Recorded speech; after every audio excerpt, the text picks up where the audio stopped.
ఒక గ్రామం. అక్కడ అమ్మమ్మ నుంచి మనవరాలికి వచ్చిన ఒక ఆత్మ. దేవతలా కనిపించే శక్తి. కానీ అది నిజంగా దేవతేనా? లేక మనం నమ్మే విశ్వాసం వెనుక దాగిన భయంకరమైన నిజమా? ఇదే 'ద మీడియం' మూవీ అసలు షాక్.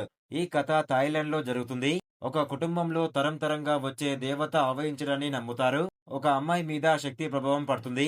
మెల్లగా ఆ విశ్వాసం భయంగా మారుతుంది. డాక్యుమెంటరీ స్టైల్‌లో చెప్పిన ఈ కథ చివరికి మిమ్మల్ని పూర్తిగా షేక్ చేస్తుంది. మూవీ ప్లస్ పాయింట్స్ ఏంటంటే డాక్యుమెంటరీ స్టైలు, నరేషను చాలా రియల్ ఫీలింగ్ ఉంటుంది. Slow poison horror, jump scares కాదు ఫిజికాలజికల్ ఫియర్ ఉంటుంది.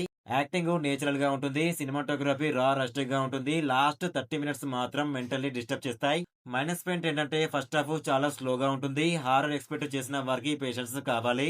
రన్ టైమ్ కొంచెం ఎక్కువ అనిపిస్తుంది. క్లైమాక్స్ చాలా డిస్టర్బింగ్ గా అందరికీ సూట్ అవ్వదు. ఈ మూవీకి రేటింగ్ వచ్చేసి 3.5 అవుట్ ఆఫ్ 5. కంటెంట్ లవర్స్ కి స్ట్రాంగ్ రేటింగ్ ఇది. మూవీని చూడొచ్చా లేదా అంటే రియలిస్టిక్ గా హారర్, పొజిషన్స్, స్టోరీస్ ఇష్టమైతే తప్పక చూడాలి. ఫాస్ట్ హారర్, కామెడీ ఎక్స్పెక్ట్ చేస్తే మాత్రం స్కిప్ చేయవచ్చు. Night time plus head phones తో చూడటం బెస్ట్ ఎక్స్పీరియన్స్ ఇస్తుంది. భయం అనేది దయ్యాల వల్ల కాదు, మన నమ్మకాలు బ్లైండ్ గా ఫాలో అవ్వడమే నిజమైన భయం. ఇదే 'ద మీడియం' మూవీ ఇచ్చే మెసేజ్.